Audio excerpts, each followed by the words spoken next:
श्री कृष्ण कहते हैं, जीवन में निर्णय लेने के लिए मन को शांत और बुद्धि को स्थिर रखना आवश्यक है और इसके लिए सबसे पहला कदम है क्रोध पर नियंत्रण। भगवान श्री कृष्ण ने स्वयं कहा था, क्रोध से मोह उत्पन्न होता है, मोह से स्मृति भ्रमित होती है, स्मृति के भ्रम से बुद्धि नष्ट हो जाती है और बुद्धि के नष्ट होने पर व्यक्ति पतन को प्राप्त होता है। इसीलिए क्रोध वह अग्नि है जो मनुष्य को भीतर से जला देती है। यह न केवल अपने लिए हानिकारक होता है, बल्कि यह हमारे संबंधों को, निर्णयों को और जीवन के उद्देश्य को भी प्रभावित करता है। जब व्यक्ति क्रोधित होता है तो वह ऐसे कटु शब्द बोल देता है जो सामने वाले के दिल को चीर देते हैं। यही शब्द फिर रिश्तों को तोड़ देते हैं और आत्मग्लानि को जन्म देते हैं। गुस्से में व्यक्ति केवल सामने वाले को नहीं, स्वयं को भी दुखी करता है। अब यह प्रश्न उठता है कि जब क्रोध इतना हानिकारक है तो इसे शांत कैसे किया जाए। इसका समाधान भी श्री कृष्ण ने हमें दिया है। अपने मन और इंद्रियों को नियंत्रित करके और आत्मा से जुड़कर। और आज की कथा में हम इसी बात को समझने के लिए आपको एक प्रेरक कथा के माध्यम से बताते हैं। पुराने समय की बात है। एक नगर में एक महिला रहती थी जो अत्यंत क्रोधी स्वभाव की थी। वह किसी भी छोटी सी बात पर बहुत ज्यादा उत्तेजित हो जाती थी और क्रोध में वह यह भी नहीं देखती थी कि सामने कौन है, छोटा है या बड़ा। वह जो भी मन में आता था वही बोल देती थी, चाहे वो किसी को कितना भी कष्ट क्यों ना दे। इस वजह से उसका परिवार और आसपास के लोग उससे बहुत परेशान रहने लगे थे। लेकिन जब उसका गुस्सा शांत हो जाता तो वह अपने किए पर बहुत पछताती थी। उसे लगता था कि काश वो अपने गुस्से को काबू कर पाती। उसने कई बार कोशिश भी की, पर हर बार असफल ही रही। मित्रों, भगवान श्री कृष्ण कहते हैं, यदि मन पर नियंत्रण नहीं है तो जीवन कभी सुखी नहीं हो सकता। उसी नगर में एक दिन एक ज्ञानी संत पधारे। महिला ने जाकर संत को अपनी समस्या सुनाई और उनसे विनम्रता पूर्वक निवेदन किया, महाराज, मैं अपने गुस्से के कारण हर किसी को दुख देती हूं। कृपया ऐसा कोई उपाय बताएं जिससे मेरा मन शांत हो जाए। संत ने उसे ध्यान से सुना और उसे एक छोटी सी कांच की बोतल देते हुए बोले, इसमें एक विशेष औषधि है। जब भी तुम्हें गुस्सा आए तो इस दवा की कुछ बूंदें अपने मुंह में रख लेना और जब तक तुम्हारा क्रोध शांत ना हो जाए उसे निगलना मत। महिला ने उनकी आज्ञा का पालन किया और हर बार जब उसे गुस्सा आता तो वो उस दवा को मुंह में रख लेती और शांत हो जाती। कुछ ही दिनों में उसमें बहुत बदलाव दिखने लगा। एक सप्ताह बाद वह महिला बहुत प्रसन्न होकर संत के पास पहुंची और बोली, महाराज, आपकी दवा ने तो कमाल कर दिया। मैं अब बहुत शांति महसूस करती हूं। संत मुस्कुराए और बोले, बेटी, वो कोई औषधि नहीं थी, बस सामान्य जल था। तुम्हारी चुप्पी ही तुम्हारी औषधि थी। जब तुम बोलती नहीं थी तो किसी को आहत नहीं करती थी और तुम्हारा गुस्सा भी खुद ब खुद ठंडा हो जाता था। मित्रों, भगवान श्री कृष्ण कहते हैं, चुप रहना हर बार कमजोरी नहीं बल्कि सबसे बड़ी शक्ति होती है। जब हम अपने शब्दों को नियंत्रित करते हैं तो हम अपने जीवन को नियंत्रित कर लेते हैं। अब हम आपको एक और प्रेरक प्रसंग बताते हैं जो दृष्टिकोण यानी नजरिए से जुड़ा है। प्राचीन काल में एक गरीब शराबी का परिवार था जिसमें उसके 2 बेटे थे। मां का देहांत पहले ही हो चुका था। दोनों बच्चे अपने पिता की आदतों से बहुत दुखी रहते थे। जब वे बड़े हुए तो पिता की मृत्यु हो गई। बड़ा बेटा पिता की ही राह पर चल पड़ा, नशे में डूबा रहता और काम से जी चुराता, जबकि छोटा बेटा मेहनत से पढ़ाई करता गया और आगे चलकर समाज में एक सम्मानित व्यक्ति बन गया। लोगों को यह देखकर बहुत आश्चर्य होता था कि एक ही घर के 2 बच्चे, एक जैसा माहौल, लेकिन 2 बिल्कुल विपरीत रास्ते। किसी दिन किसी ने बड़े बेटे से पूछा, तुमने अपने जीवन को क्यों बर्बाद कर लिया? उसने जवाब दिया, मेरे पिता शराबी थे, हमेशा मारपीट करते थे, मैंने वही देखा तो वही बन गया। फिर लोगों ने छोटे बेटे से पूछा, तुम इतने सफल कैसे बन गए? उस युवक ने विनम्रता से उत्तर दिया, मेरे पिता शराबी थे, इसीलिए मैंने ठान लिया कि मैं ऐसा नहीं बनूंगा। मैं कुछ ऐसा करूंगा जिससे मुझे और दूसरों को गर्व हो। इसलिए मैं पढ़ा, मेहनत की और आज मैं एक सफल इंसान हूं। दोस्तों, हमें परिस्थितियों को सकारात्मक सोच के साथ देखना चाहिए।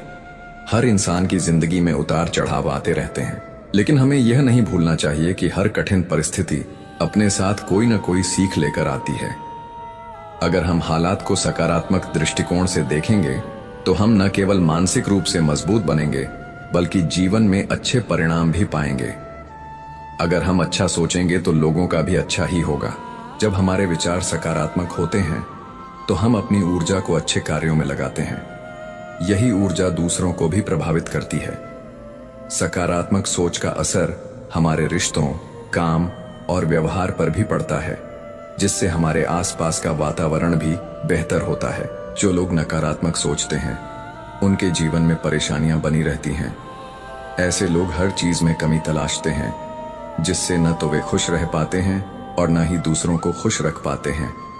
नकारात्मक सोच एक धीमा जहर है जो धीरे धीरे आपके जीवन की खुशियां छीन लेता है। अगर वे दूसरों की गलतियों से सीख लेकर सकारात्मक सोच के साथ आगे बढ़ेंगे तो सफलता जरूर मिलेंगे। दूसरों की गलतियों को देखकर खुद में सुधार लाना एक बुद्धिमान व्यक्ति की निशानी होती है। अगर हम अनुभवों से सीख कर आगे बढ़े तो जीवन में कोई भी लक्ष्य दूर नहीं होता। मित्रों, भगवान श्री कृष्ण कहते हैं, भगवत गीता का तीसरा उपदेश है मन को नियंत्रित करना। यह जीवन का बहुत बड़ा रहस्य है, क्योंकि मन ही हमारी इच्छाओं, भावनाओं और व्यवहारों का मूल स्रोत है। श्री कृष्ण ने कहा कि जो मन को वश में कर लेता है वह इस संसार की हर परिस्थिति को जीत सकता है। भगवान श्री कृष्ण के इस उपदेश में हम मन को नियंत्रित करने की बात करते हैं। उन्होंने यह स्पष्ट किया है कि मन बहुत चंचल होता है, लेकिन यदि हम उसे साध लें तो वह हमारी सबसे बड़ी शक्ति बन जाता है। यह आत्म अनुशासन का सर्वोत्तम उदाहरण है। कहा जाता है कि क्योंकि मन चंचल होता है, लेकिन यह हमारे नियंत्रण में होता है और यह हमारी अद्वितीय शक्ति है, जिसके उचित उपयोग से हम किसी भी बाधा को पार कर सकते हैं। मन एक रथ के घोड़े की तरह है। यदि लगाम आपके हाथ में है तो वह आपको मंजिल तक पहुंचा सकता है, अन्यथा वह आपको गड्ढों में गिरा सकता है। अतः आत्मनियंत्रण बेहद आवश्यक है। आपका मन आपके जीवन में अच्छाई पैदा करने के लिए सबसे महत्वपूर्ण होता है, लेकिन अगर इसका सही इस्तेमाल ना किया जाए तो यह आपके जीवन की सबसे महत्वपूर्ण चीज बन जाता है। मन यदि ठीक दिशा में लगाया जाए तो यह आपको संतोष, सुख और सफलता की ओर ले जा सकता है, लेकिन यदि यह भटक जाए तो दुख और असंतोष का कारण बन जाता है। आपका मन एक विनाशकारी शक्ति भी हो सकता है। अगर आप अपने विचारों पर नियंत्रण नहीं रखते तो वही मन जो आपको ऊपर उठा सकता था वही आपको नीचे गिरा देता है। यह दो धारी तलवार की तरह है, जिसे समझदारी से चलाना पड़ता है। इंसान सोचता है कि अगर वो अलग अलग चीजों के बारे में सोचता रहेगा तो वो हमें आने वाली हर मुश्किल और परेशानी से बचा लेगा, लेकिन ऐसा नहीं होता। अत्यधिक विचार करना कभी कभी समाधान से ज्यादा समस्या पैदा करता है। चिंतन और चिंता में फर्क समझना जरूरी है। हम अपनी जिंदगी का काफी वक्त सोचने और चिंता करने में ही निकाल देते हैं। इस कारण हम वर्तमान में जीना भूल जाते हैं और भविष्य की अनिश्चितताओं में उलझ जाते हैं। इससे हमारा आज भी बर्बाद होता है और कल भी अधूरा रह जाता है। क्या आप कौवे हैं? क्या आप एक मेंढक से कह सकते हैं कि वो बांग ना दे, या फिर आप एक मेंढक से कह सकते हैं कि वो पानी देखते ही ना कूदे? यह उदाहरण समझाता है कि हम किसी की प्रकृति को नहीं बदल सकते। जैसे कौवा कांव कांव करता है, मेंढक कूदता है, वैसे ही मन की भी एक प्रवृत्ति है। हमारे मन की हालत भी कुछ ऐसी ही है। मन बार बार उथल पुथल करता है, बगैर किसी स्पष्ट कारण के भी कभी चिंता करता है, कभी दुखी हो जाता है। ऐसे में उसे शांत करना अत्यावश्यक हो जाता है। जिंदगी में जो भी होता है, अच्छा या बुरा, हमारा मन उसी पर लगा रहता है। मन अतीत की बातों में अटका रहता है या भविष्य की कल्पनाएं करता है, पर वर्तमान में ठहरना भूल जाता है। वो बांध क्यों देने लगता है? मेरा मतलब है, चिंता करना और परेशान होना कोई बुरी बात नहीं है, लेकिन मन में परेशानी की लपटें उठने लगती हैं। थोड़ी बहुत चिंता स्वाभाविक है, पर जब यह हद से बढ़ जाती है तो यह मानसिक और शारीरिक स्वास्थ्य पर भी असर डालती है। कभी कभी मुझे लगता है कि हम में से कई लोग सिर्फ चिंता करने के लिए ही जीते हैं। उनकी दिनचर्या चिंता से शुरू होती है और उसी पर खत्म हो जाती है, जैसे उनकी जिंदगी का उद्देश्य ही यही हो। सारी परेशानियां, दर्द और दुविधाएं अक्सर हमारे मन की बनाई हुई कहानियां होती हैं। मन कल्पना करता है, फिर उन कल्पनाओं को सच मान लेता है और फिर उन्हीं से डरता है। ध्यान रखें कि आपकी परेशानी सिर्फ आपके मन की एक स्थिति है। असली जीवन में शायद उतनी परेशानी नहीं होती जितनी हम अपने विचारों में बना लेते हैं। इससे छुटकारा पाने के लिए आपको अपने मन को शांत रखते हुए सही उपायों पर काम करना होगा। मन को दिशा देना जरूरी है।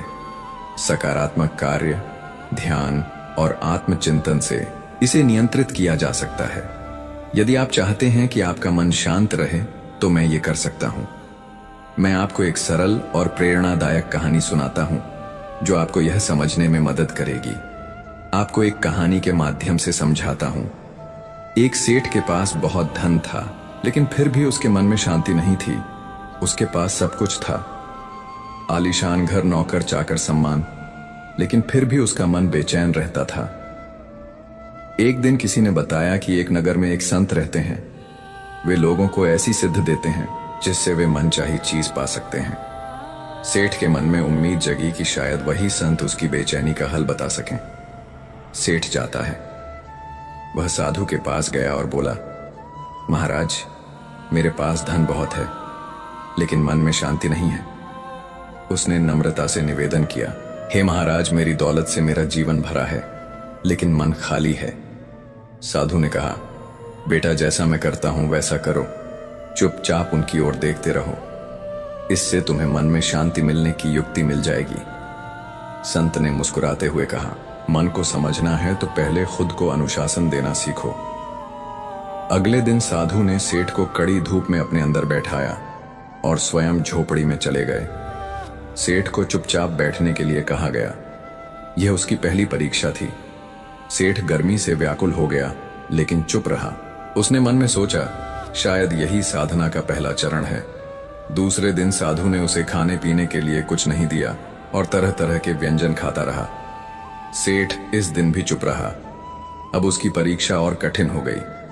फिर भी उसने संत के वचन पर विश्वास रखा। तीसरे दिन सेठ को गुस्सा आ गया। उसका धैर्य टूट गया। अंततः वह बोले बिना न रह सका। इस पर सेठ बोला, महाराज, मैं बड़ी उम्मीद लेकर यहां आया था, लेकिन मुझे यहां सिर्फ निराशा ही मिली। उसने कहा, मैंने तो सुना था आप मन को शांत करते हैं, लेकिन आपने तो मेरा मन और बेचैन कर दिया। इसके जवाब में आरसे ने कहा, मैंने तुम्हें शांति की युक्ति बताई थी। साधु मुस्कुराए और बोले, यही तो था तुम्हारा उत्तर मित्रों। भगवान श्री कृष्ण कहते हैं कि शांति बाहरी साधनों से नहीं, बल्कि स्वयं के प्रयास से मिलती है। यह उपदेश गीता में भी दोहराया गया है। आत्मा की शांति कोई दूसरा नहीं दे सकता। मैं तुम्हारे मन को शांत नहीं कर सकता। इसके लिए तुम्हें मन की शांति देने वाले काम करने होंगे। संत ने समझाया, तुम्हारे मन की बागडोर तुम्हारे ही हाथों में है। यह सुनकर सेठ की आंखें खुल गईं और उसने आशय से आशीर्वाद मांगा। अब उसे समझ आ गया था कि शांति कहीं बाहर नहीं, अपने भीतर है। मित्रों, मन को शांत करने के लिए तुम्हें क्रोध और बुरी बातों से बचना होगा। जिस दिन मन से गुस्सा और द्वेष हटेगा, उसी दिन प्रेम और शांति प्रवेश करेंगे। भागवत गीता में भगवान श्री कृष्ण कहते हैं कि जीवन में सफल होने के लिए सबसे पहला काम है खुद को पहचानना। यही आत्मज्ञान है। खुद को जानो, फिर तुम सारा संसार जान सकते हो। खुद को पहचान कर आप जीवन में जरूर सफल हो सकते हैं। जो व्यक्ति अपने आप को समझ लेता है, उसके लिए कोई भी राह कठिन नहीं रहती।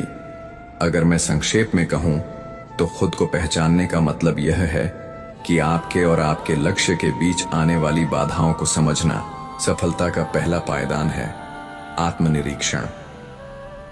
खुद को पहचानने के लिए हमें सबसे पहले खुद से बात करनी होगी। हर रोज कुछ पल खुद के साथ बिताओ। खुद से सवाल पूछो।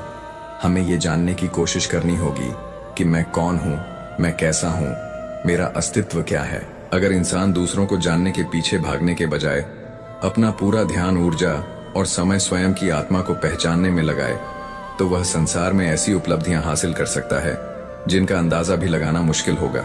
जब मनुष्य अपने भीतर की ताकतों को जगाता है तो वह उन ऊंचाइयों तक पहुंच सकता है जहां तक सामान्य व्यक्ति की कल्पना भी नहीं पहुंचती। इसलिए मित्रों, भगवान श्री कृष्ण कहते हैं कि व्यक्ति को चाहिए कि वह अपने अंदर की शक्ति और प्रतिभा को पहचाने। उठो, जागो और तब तक मत रुको जब तक अपने वास्तविक उद्देश्य को प्राप्त न कर लो। यही आत्मबोध का मार्ग है, यही सफलता की असली कुंजी है। भागवत गीता का 5वां उपदेश हमें यह सिखाता है कि जीवन का असली उद्देश्य स्वयं के निर्माण में है। श्री कृष्ण समझाते हैं कि यह मानव जीवन बहुत ही दुर्लभ और कीमती है, लेकिन हम में से अधिकतर लोग इस बहुमूल्य जीवन को केवल बाहरी सुंदरता और भौतिक सुखों की खोज में व्यर्थ कर देते हैं। हम अपने शरीर की सजावट और देखभाल में तो समय लगाते हैं, लेकिन उस शरीर में विराजमान आत्मा और परमात्मा की ओर ध्यान नहीं देते। जब तक हम अंदर से मजबूत और निर्मल नहीं होंगे, तब तक बाहरी चमक का कोई मतलब नहीं रहेगा। हमें यह समझना होगा कि खुद का निर्माण केवल शरीर से नहीं, बल्कि विचारों, सोच, आत्मा, भावना और कर्मों से होता है। अगर हम अपने विचारों को सकारात्मक और रचनात्मक बनाएंगे, तभी हम स्वयं को एक सुंदर व्यक्तित्व के रूप में ढाल पाएंगे। श्री कृष्ण कहते हैं कि जैसे मंदिर की सफाई जरूरी होती है, वैसे ही आत्मा के मंदिर को भी स्वच्छ और पवित्र बनाना हमारा कर्तव्य है। यह तभी संभव है जब हम स्वयं के दोषों को दूर करके अपने गुणों को विकसित करें और आध्यात्मिक प्रगति की ओर बढ़े। मित्रों, भगवान श्री कृष्ण कहते हैं कि हर व्यक्ति ईश्वर की संतान है और उसकी दिव्यता हमारे अंदर पहले से मौजूद है। बस जरूरत है उसे पहचानने, जगाने और सही दिशा में प्रयत्न करने की। यही आत्मनिर्माण की प्रक्रिया है। हमें चाहिए कि हम स्वयं के साथ साथ अपने परिवार, समाज और राष्ट्र के कल्याण हेतु भी जागरूक रहें और हर कर्म में एक जागरूक, सजग और सकारात्मक भावना रखें। जब हम अपने निर्माण पर ध्यान देंगे, तब हम दुनिया को भी बेहतर बना सकेंगे। भागवत गीता के 6ठे उपदेश में भगवान श्री कृष्ण ने कर्म के महत्व को समझाया है। उन्होंने स्पष्ट कहा है, केवल कर्म करो, फल की चिंता मत करो। जब हम बिना स्वार्थ और अपेक्षा के कर्म करते हैं, तो उसका फल अपने आप अच्छा होता है। फल की चिंता करने से मन अशांत होता है और हमारा ध्यान अपने कर्तव्य से हट जाता है। इससे न तो काम ठीक से हो पाता है और न ही परिणाम सुखद होता है। इसीलिए हमें निष्काम भाव से कर्म करते रहना चाहिए। मनुष्य को अपने कर्मों में पूर्ण विश्वास और समर्पण रखना चाहिए। फल तो समय और भाग्य पर निर्भर है, लेकिन कर्म हमारी जिम्मेदारी है। जो व्यक्ति फल के मोह में फंस जाता है, वह अपने मार्ग से भटक जाता है। अगर हम परिणाम के बारे में सोचते रहेंगे तो चिंता हमें जकड़ लेगी और हम अपनी पूरी शक्ति, सामर्थ्य और सृजनशीलता खो बैठेंगे।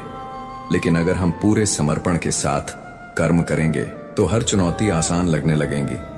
इसलिए मित्रों, भगवान श्री कृष्ण कहते हैं कि कर्म का मार्ग ही मोक्ष और सुख की ओर ले जाता है।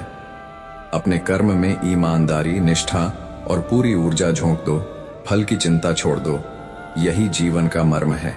हमें अपने कर्म से दुनिया को सुंदर बनाना है और सबसे पहले अपने भीतर की दुनिया को शुद्ध करना है।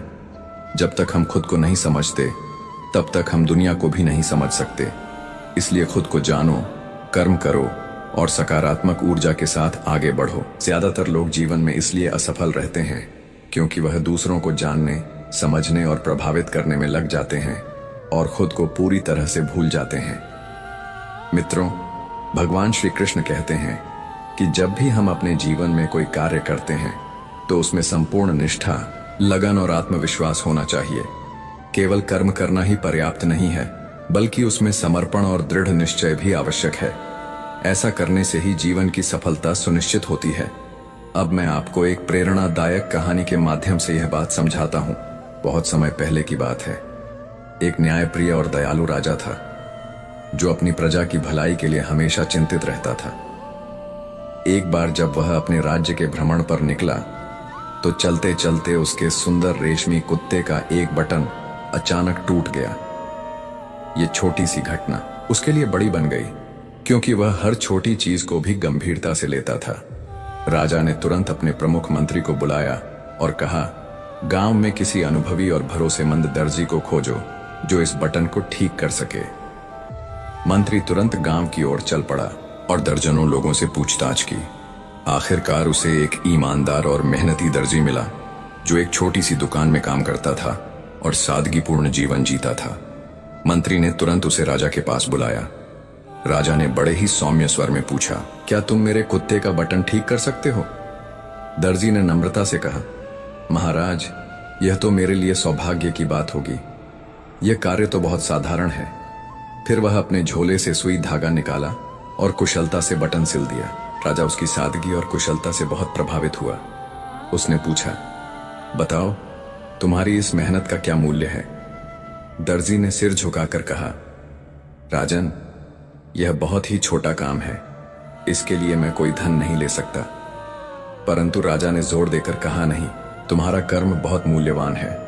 मैं इसका उचित सम्मान देना चाहता हूं।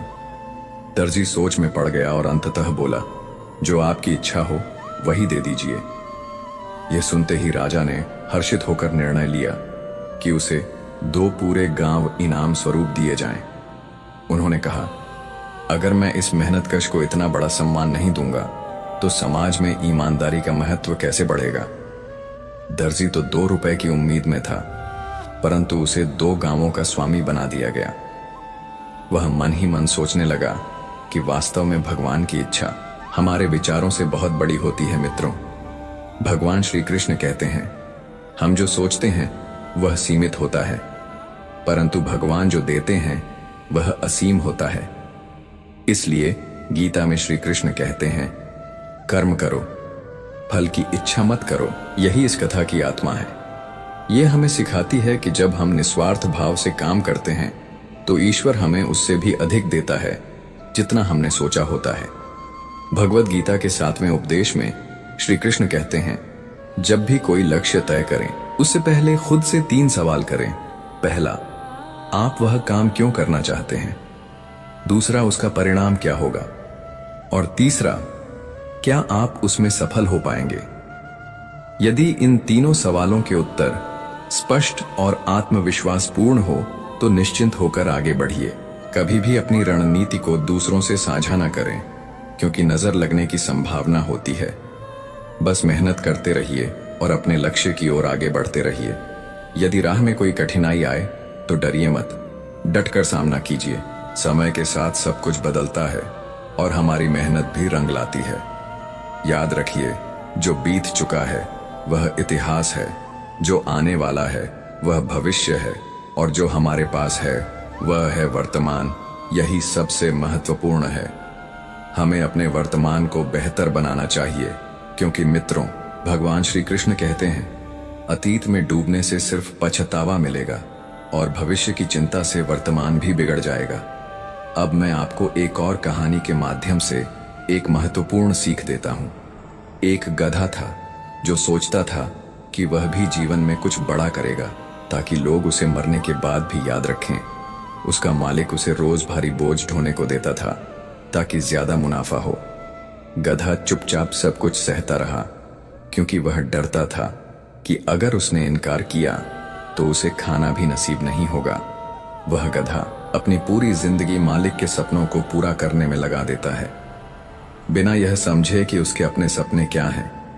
जब वह बूढ़ा हो जाता है तो उसका मालिक उसे जंगल में मरने के लिए छोड़ देता है। अंतिम क्षणों में गधा सोचता है, काश मैंने एक बार अपने लिए भी कुछ करने की हिम्मत दिखाई होती। दुखद बात यह है कि ऐसा सोचते सोचते उसकी मौत हो जाती है। यह कहानी हमारे आज के जीवन पर भी पूरी तरह लागू होती है। हम भी अक्सर दूसरों के सपनों और लक्ष्यों को पाने के लिए अपनी जिंदगी खपा देते हैं, लेकिन जब तक हम अपने बारे में नहीं सोचेंगे, हम अपने जीवन को अपनी मर्जी से नहीं जी पाएंगे। इसलिए दोस्तों, अगर आप इस गधे की तरह जीवन के अंत में पछताना नहीं चाहते हैं तो आज से ही अपने लक्ष्य की पहचान कीजिए और उस पर चलना शुरू कर दीजिए, चाहे वो रास्ता कठिन हो। पर जब आप अपने सपनों को साकार करने की ठान लेते हैं तो फिर पीछे मुड़ने की कोई जरूरत नहीं होती। भगवद गीता की 8वीं सलाह है कि हमें अपराध बोध और चिंता से डरना नहीं चाहिए। ये स्वाभाविक भावनाएं हैं, लेकिन इनसे जकड़ जाना सही नहीं। अगर आप अपने सोचने के ढंग को बदलते हैं तो मन की स्थिति भी बदलती है। अतीत को आप बदल नहीं सकते, भविष्य की कोई गारंटी नहीं है, केवल वर्तमान ही आपके हाथ में है और वही सबसे बड़ा अस्त्र है। बात समझता हूं। हमें अपने वर्तमान क्षण को आकार नहीं देना चाहिए और अपने भविष्य का निर्माण नहीं करना चाहिए।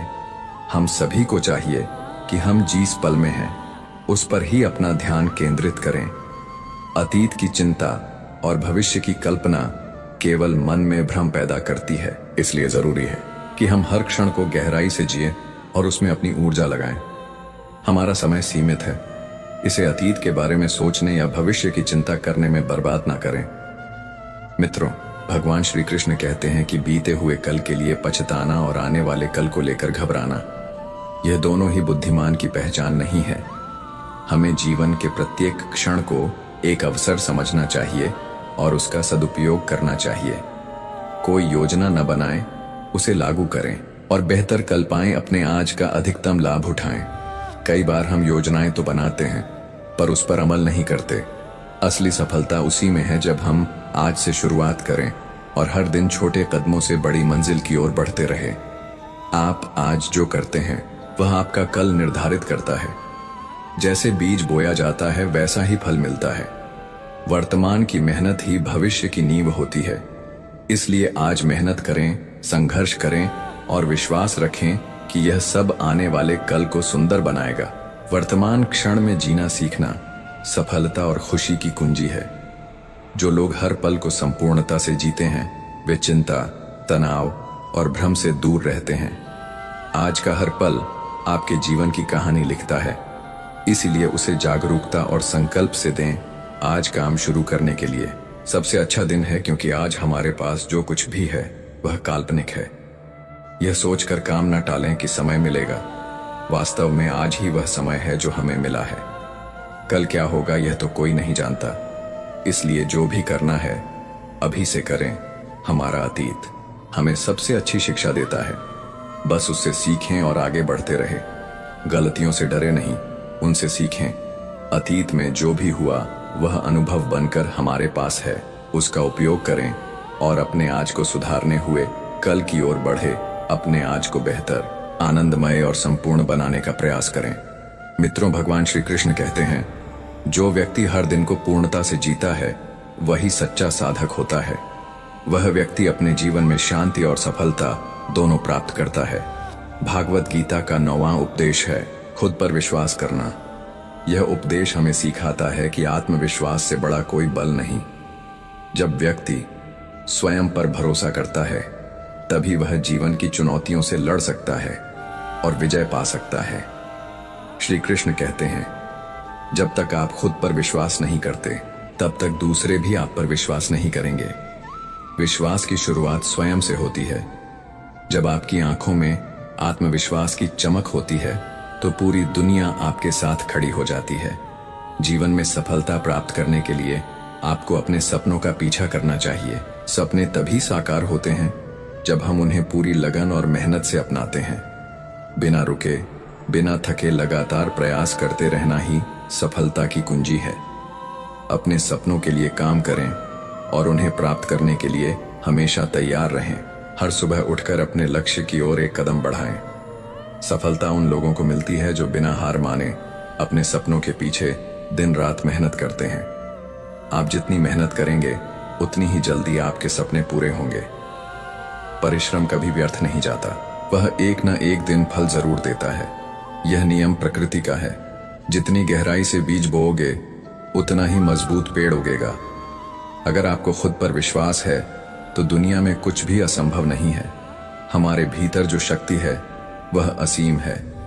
आत्मबल ही वह धुरी है जो असंभव को संभव बना देती है। जब तक आप खुद पर विश्वास नहीं करते, आप अपने सपनों को पूरा नहीं कर पाएंगे। हर महान कार्य की शुरुआत आत्मविश्वास से होती है। यह वह पहली सीढ़ी है जो आपको मंजिल तक ले जाती है। खुद पर विश्वास आपके जीवन में बदलाव ला सकता है।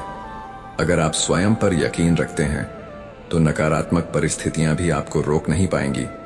आप अपने जीवन को नई दिशा देने में सक्षम हो जाएंगे।